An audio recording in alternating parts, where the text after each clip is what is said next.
Good evening. Welcome back to The Bible Speaks Today from LBC Television Ministries.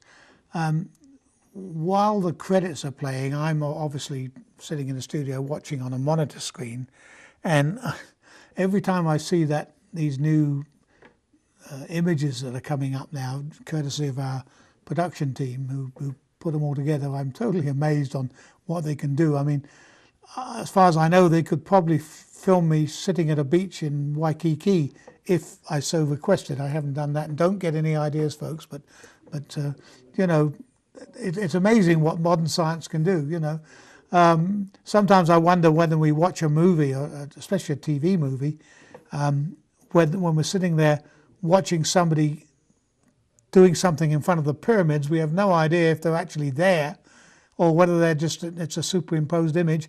And then you start thinking and think, well, maybe they're not even real people at all. They're CGI, I think is the right word. Yeah, they're CGI. Maybe in the future, I won't be here, me. It'll be an image of me talking. It's an interesting point. Wonder if anyone noticed the difference.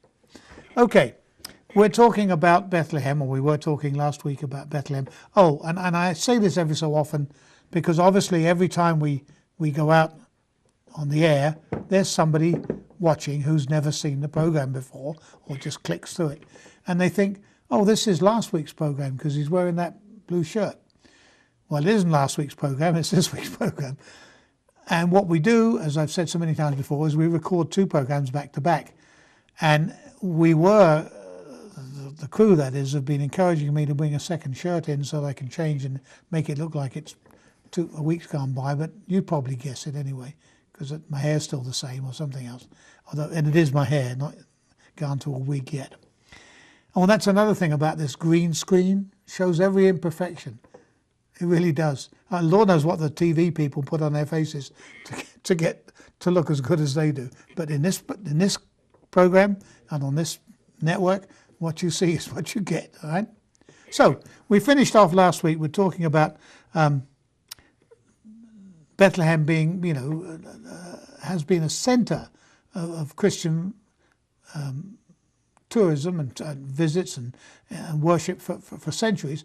And there are so many other things in Bethlehem other than the Church of the Nativity. There's Rachel's tomb and the well, Bethlehem, which is featured in some of the Old Testament accounts of David. So it's been a constant. It's been there in the forefront of most of the early New Testament and certainly a lot of the Old Testament. And it's sometimes hard to realize that where it is now is in the hotly disputed territories administered by the Palestinian Authority and the Jew and the Israelis building walls all around it and that sort of thing. Absolutely amazing that something as so intrinsically valuable in a religious sense is so fought over. I mean, the same could be said, as I said, for Jerusalem when we were doing the programs there. Instead of it being an open city, that's administered by everybody for everybody, it's not. I know that at one stage there was thought of making Rome that way, and of course the Vatican is a little city within a city and it administers to itself, but even then it's politically inclined to be with one side or the other. It's not quite an open city as we would imagine it to be. Anyway, various people have written about Bethlehem, obviously outside of the Bible. There's a I don't know what his name is, but he's called the Pilgrim of Bordeaux. So he's French, obviously, but he writes a lot in the 4th century. During the 4th century, you find he did a lot of travelling. I guess he was the Baedeker of his time, or the Thomas Cook representative of his time. But anyway, he reported that the sepulchres of David and Ezekiel and Asaph, Job, Jesse, Solomon were located near Bethlehem. Now, there's never, ever been any corroboration of that, but the legend persists, if you will. Anyway, now, the Bar Kokhba revolt, where the Jews rebelled against the Emperor Hadrian, when it was crushed, like all good Roman emperors with a conquered state, right, the first thing he did was make them pay. And what he did was he converted the Christian site at Bethlehem into a shrine dedicated to the god Adonis. That's the Greek god of physical, appearance, the sportsman guy, the old spear thrower, that sort of thing. And he had a favourite.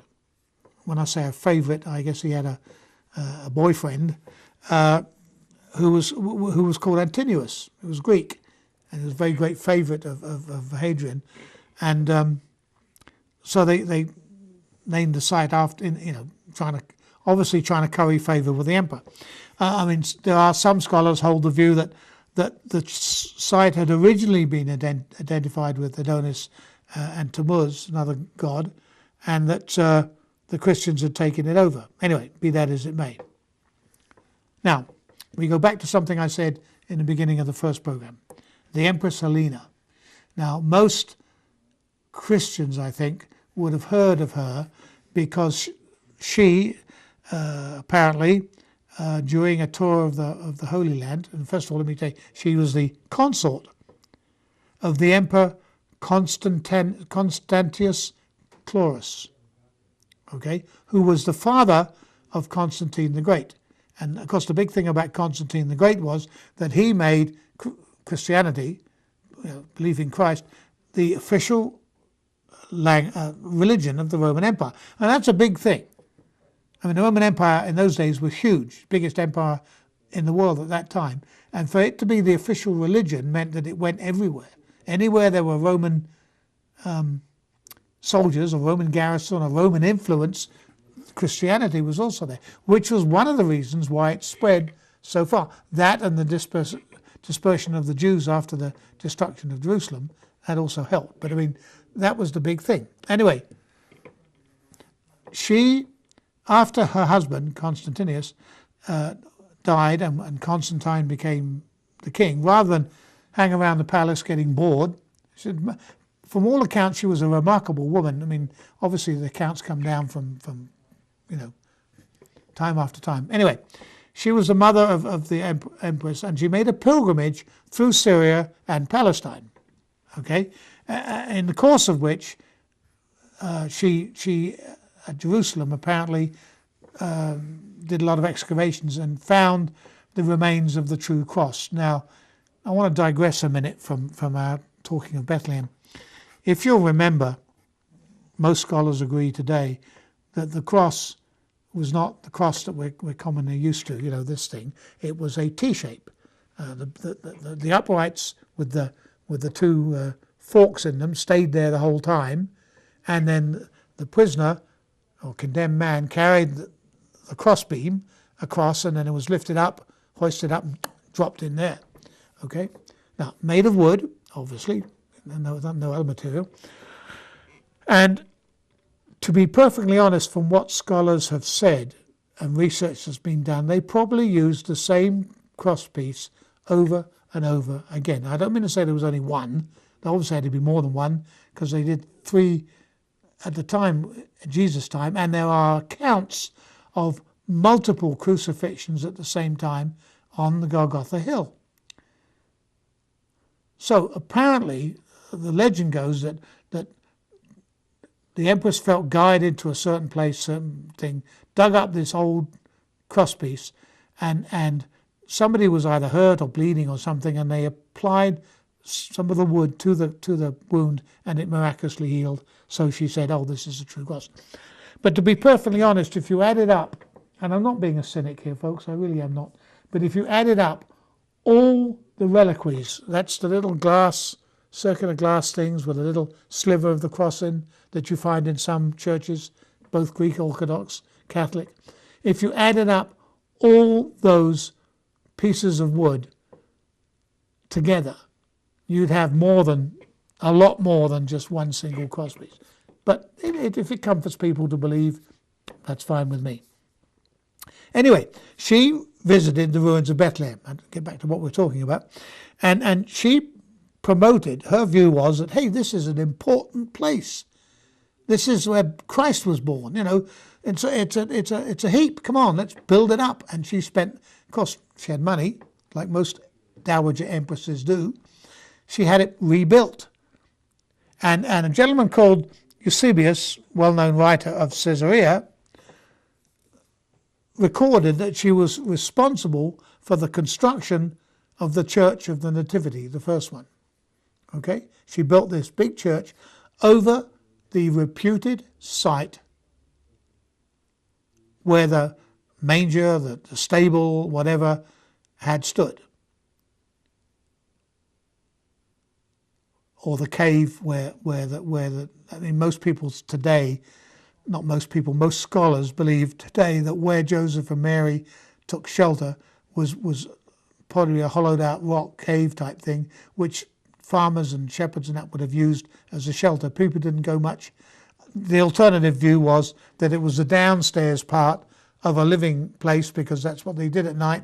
They brought the livestock in and they were downstairs, and the people lived on the second, what you Americans call the first floor, in England we call the second floor. Regardless, anyway. Now there was a revolt in 529 when the Samaritans got all upset about something, and to be honest I can't remember quite what sparked it. But anyway, Bethlehem was sacked, and it was a walled city in those days, and the Church of the Nativity was destroyed. Not good. When they say destroyed, I mean they knocked the walls down, probably the foundations were still there. Okay, so Emperor Justinian I had it rebuilt. So that's the second church, if you will. Okay?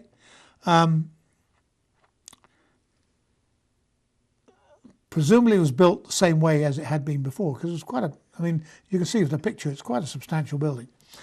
And anyway, in about 1614, the Persian Sassanid Empire was up and coming in those days, and supported by Jewish rebels. And I looked everywhere to find out who these Jewish rebels were, because if anything, the Jews were a hard-nosed, back then anyway, and probably still, a hard-nosed bunch as far as, we're not going to support anybody else. It's us and that against the rest of the world. It's been a particular trait of Judaism. And to think of them siding with somebody, okay, unless it was the only way they could get the Romans out was to side with somebody else. Anyway, they invaded, this Persian Empire invaded Palestine and captured Bethlehem. And there's an interesting story here. Several times in the course of these discussions about cities of the Bible and what's happened in the various places, there have been stories where Persian or Arab conquerors, rulers, armies, whatever you want to call them, have refrained from damaging Christian churches, memorials, burial grounds, that sort of thing, and being very, very relaxed about letting the religion carry on, unlike sometimes the Christians, more of which later. So the story is that they refrained from destroying the church because on one of the walls, the paintings on one of the walls showed one of the Magi, the three wise men, this is the Church of the Nativity, obviously, was in Persian clothing in a mosaic painting, whatever. So they thought, well, we're not going to destroy this. So it survived that invasion. But in 1637, of course, Jerusalem was captured by the Muslim armies. We're going to go into that in a bit of detail. But so Jerusalem was captured, and then obviously Bethlehem 6 miles away, so it got included in it. And Umar Khatib, who was the second caliph of the empire, promised that the Church of the Nativity would be preserved for Christian use. Now remember that. This is a Muslim ruler saying, look, this church is important to you Christians, we understand that, and you can carry on doing it. And what the Muslims did was build a mosque elsewhere in the city dedicated to Umar, who's probably a very wise man. But it's next to the church. It's not exactly next to the church, but it's close to it. Okay? Then Bethlehem passed through, control of several Islamic caliphates, the Umayyads in the 8th century, the Abbasids in the 9th century. And it's kind of interesting, a Persian geographer writing in the mid-9th century, said that there was a well-preserved and much venerated church in the town, obviously the Church of the Nativity. And in 985, coming on, another Arab geographer visited Bethlehem and referred to its church as the Basilica of Constantine. So obviously, the story had gotten out. Empress Helena had it built. She's the mother of Constantine. Therefore, Constantine obviously approved it. And he says, the equal of which does not exist anywhere else. So it must have been, even back then in 985, a pretty spectacular church and pretty impressive, because the Persians were well known for beautiful buildings and architecture. In 1009, during the reign of the 6th Caliph, this Fatimid Caliph, chap called Hakim, the Church of the Nativity was ordered to be demolished. But the local Muslims, now here we go again, the local Muslims stopped that happening because they had been permitted to worship in the southern transept of the church. In other words, here we have a Christian church, very well-known Christian church, who allows another faith to worship in its part of its church, which shows a lot of forbearance, I think. Okay. In 1099, guess what? Yeah, those rotten Crusaders. Bethlehem was captured by the Crusaders.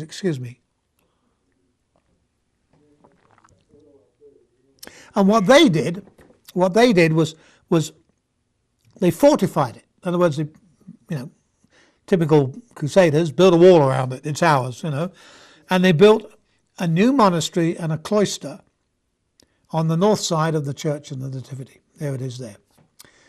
Why build a monastery, you say? Well, remember that the Crusaders were supported, theoretically and technically, by the Church and by the Pope.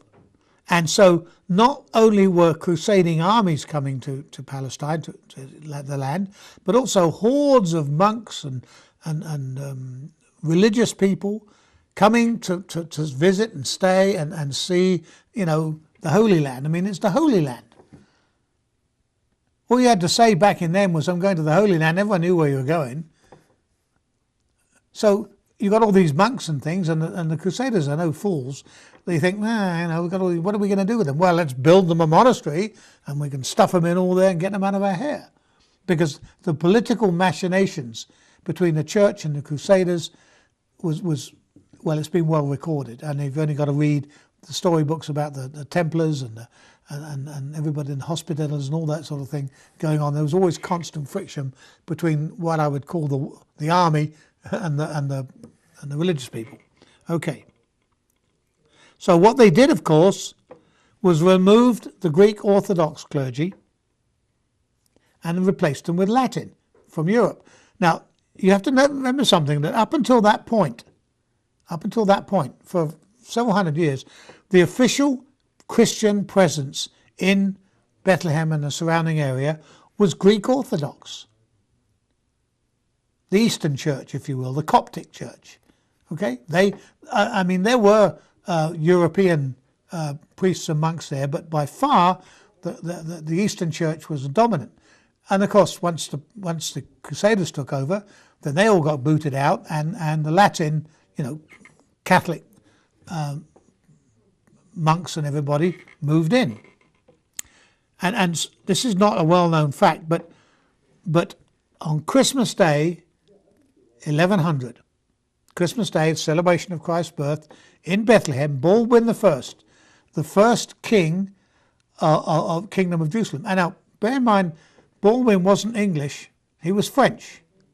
So the first king of Jerusalem, they call it the Frankish kingdom, first king of Jerusalem was crowned in Bethlehem. It was that significant to them. Okay? Now it gets interesting. In 1187, Saladin, that's his name, the Sultan of Egypt and Syria, who led the Muslim Abbasids group, the what's the word, dynasty, if you will, captured Bethlehem from the Crusaders. Now, I'm going to leave Bethlehem for a moment for a quick word about Salah ad-Din. Okay, his full name, Salah ad-Din al-Nasir Salah ad-Din Yusuf ibn Abd. In other words, son of the tribe of Abiyad. Known to history and today as Saladin. Okay, he lived between 1137 and 1193. So he was a relatively young person when he died. He was the first Sultan of Egypt and Syria combined, and the founder of the Ayyubid dynasty, if you will. He was a Sunni Muslim, actually from Kurdish origin, north of Iraq, to the modern Iraq today. And he led the Muslim military campaigns against the Crusader states. Now, when I say Crusader states, Palestine was divided up into different regions, each ruled by a different sort of Crusader knight or whatever he was, and then they were in turn ruled by the king in Jerusalem. Okay, and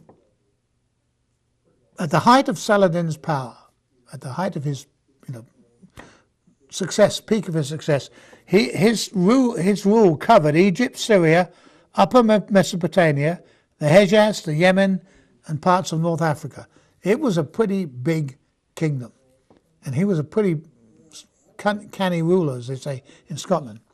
He climbed up the ranks. I mean, he was a soldier, and he climbed up the ranks of the Fatimid government by military successes against the Crusaders. No, the Crusaders, rather. Because the Crusaders were content. I mean, what are you going to do with a bunch of soldiers, right? You've got to feed them, you've got to clothe them, you've got to keep them amused. So there were constant assaults by the Crusaders against the Arab cities and the Arab lands surrounding their areas. Constant. Okay?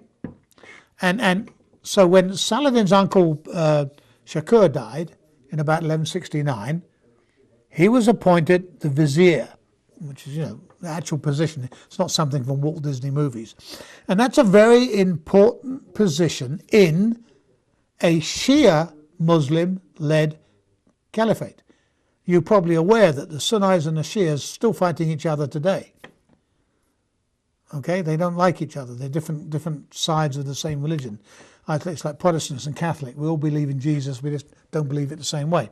Okay, so following Al-Adid's death in 71, Saladin assumed control over the government. In other words, maybe it was a takeover, or maybe he was the most likely person. And what he did was he realigned the country's allegiance. The Shia Muslims, right? He realigned the country's allegiance with a Sunni Muslim-based Abbasid Caliphate in Baghdad. There's the other group over here. So now we've got the two big Arab groups in alliance with each other.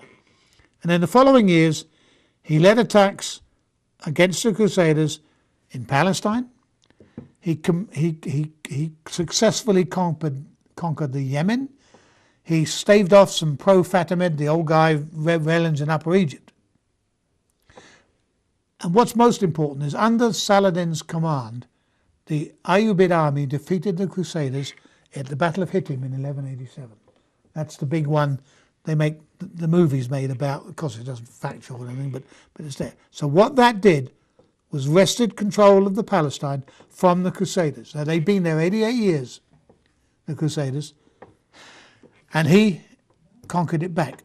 Although the Crusader kingdom of Jerusalem continued to exist until the late 13th century, defeat at Hattin marks a turning point with the conflict with the Muslim powers in the region. Okay? He was the guy who broke the back of the Crusaders, turned it all around. He's quite an important man in our religious history because he affects what happens later dramatically. He died in 1193, and this is interesting. He gave away much of his personal wealth to his subjects. When was the last time you heard of a ruler doing that? Even as enlightened as that. And he's buried in a mausoleum adjacent to the Umayyad Mosque in Damascus, which you can see today. And he's become a prominent figure in Muslim, Arab, Turkish, Kurdish culture, history, folk stories, the whole bit. And he's often described as being the most famous Kurd in history. And by turning back the Crusader armies, by reconquering Palestine, what he did was changed the face of the Holy Land completely. And we'll see next week.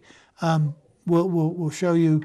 We'll talk about the various things that happened, during that period of time, the various changes that were made. But had